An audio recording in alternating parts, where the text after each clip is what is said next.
Namaste all. Welcome to chapter 6, that is education.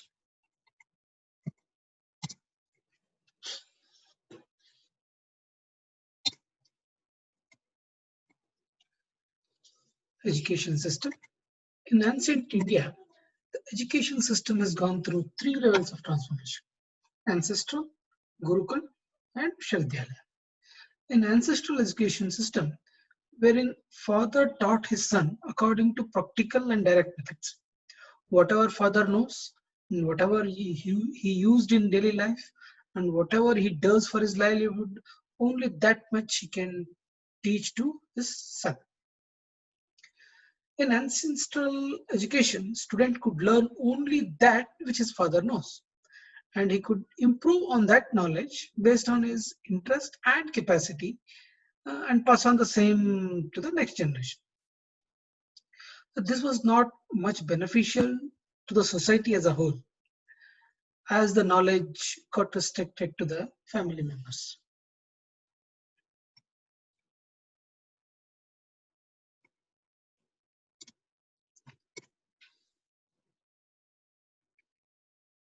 Slowly, Gurukul method of education started.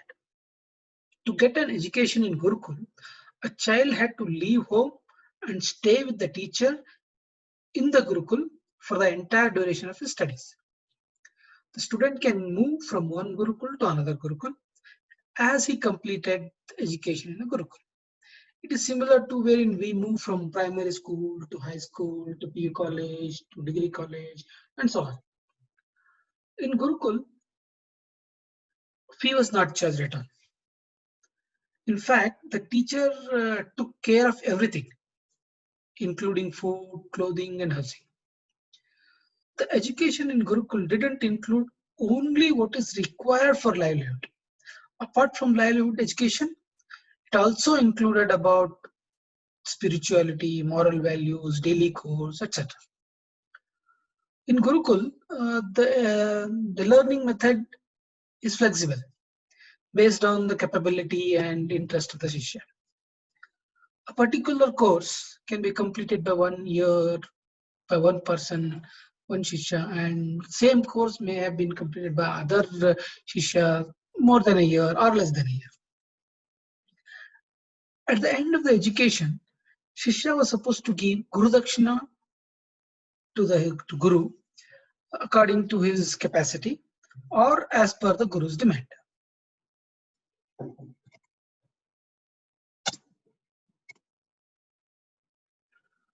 When the hunger for knowledge has increased in public, the Gurukuls were not sufficient to accommodate all of them, or most of them could not get highest knowledge.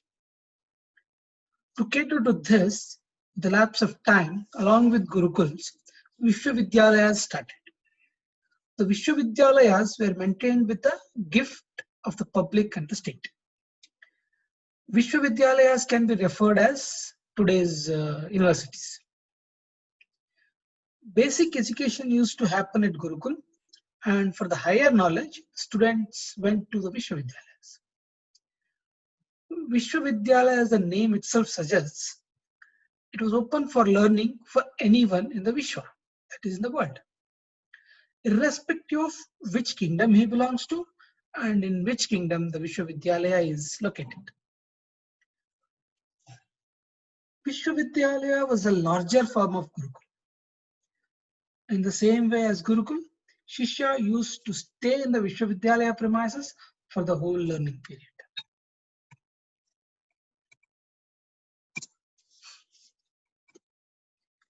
But there were many famous Vishwavidyalayas in ancient Bharat. Few of them let's see here. Takshashila, Nalanda, Vikramashila, Valabhi, Samapura, Jagadala, Odantapuri, and Pushpagiri. So one of the most famous and the oldest Vishwavidyalaya was Takshashila. If you go by the literal meaning, Takshashila, as we write in today's world, it may mean the city of cut stone. That the city of cut stone doesn't exactly fit into the idea that we have about Takshashila. So the other reason for being it Takshashila, named as Takshashila, is it gets the name from the Raja Taksha. Raja Taksha was Lord Rama's brother Bharata. His son was Rajataksha. So in this context, it can be called as Takshashila. That means the greatness of Taksha. Takshashila was the first, finest, and the oldest known university in the world. Takshashila was regarded as the educational capital not only by Bharatiyas but also throughout the world by Greeks, Middle Easterns, and Central Asians. Takshashila was capital of Gandhara kingdom. So the Gandhara is famous by being the Shakunis kingdom. The Vishwavidyalaya was so big that it could accommodate 10,000 students at a particular time. This Vishwavidyalaya was active between 7th century BCE to 4th century CE. Famous students who passed out from this Takshashila University were Chanakya and Charaka. Chanakya is the one who promulgated the concept of Rashtra for all the Bharatiyas, that is the Bharatvarsh. He was instrumental in defeating the Greeks led by Alexander and setting up the Maurya kingdom. Charaka was the great Ayurveda scholar. Takshashila was now designated as the UNESCO World Heritage Center. It was located in the present city of Takshila in Punjab region of Pakistan. There is no exact evidence on who and how and when it got destroyed. Another famous university is Nalanda. Nalanda was a Mahavihara. A Vihara means Buddhist monastery. Mahavihara means great Buddhist monastery. Nalanda also served as a great center for learning apart from being Buddhist monastery. It was present in Magadha kingdom at that point in time. In present day, it is Bihar.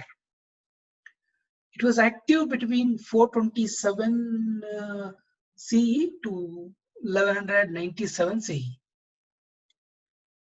The famous Chinese traveler Huan-Tsang studied in this Vishwavidyalaya for a few years.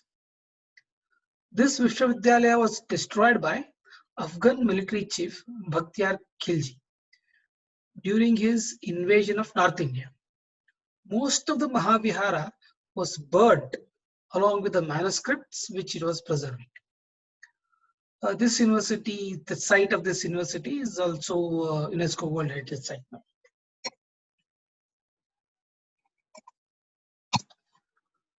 The next university that we can look into is Vikramashila. Vikramashila was established by the Pala Emperor Dharmapala. It had 160 teachers and 1,000 students at a particular time. Vikramashila was active between 8th century to 12th century CE. It was located in present-day Bihar. This Vishwavidyalaya was also destroyed by Bakhtiyar Khilji. The next university is Vallabhi University. This university was in Gujarat area. So Gurjar Kshatriya named Vijayasena founded this city around the 3rd century, and later on it became the university or the Vishwavidyalaya. So Vallabhi was capital city of Maitraka dynasty. It was active between 6th to 12th century CE. It was located in present-day Gujarat. And next university is Samapura. Samapura started very small, and then it became bigger in Vishwavidyalaya during the Pala dynasty. It was active between 8th to 12th century CE. This Samapura University is located in present-day Bangladesh. So this was designated as UNESCO World Heritage Center in 1985.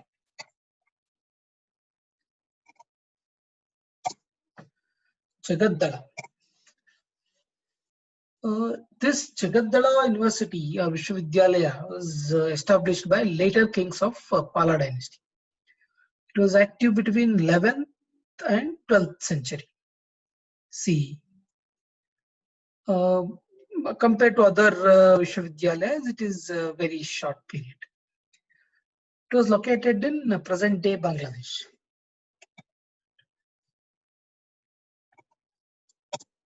The last one we see is Udantapuri.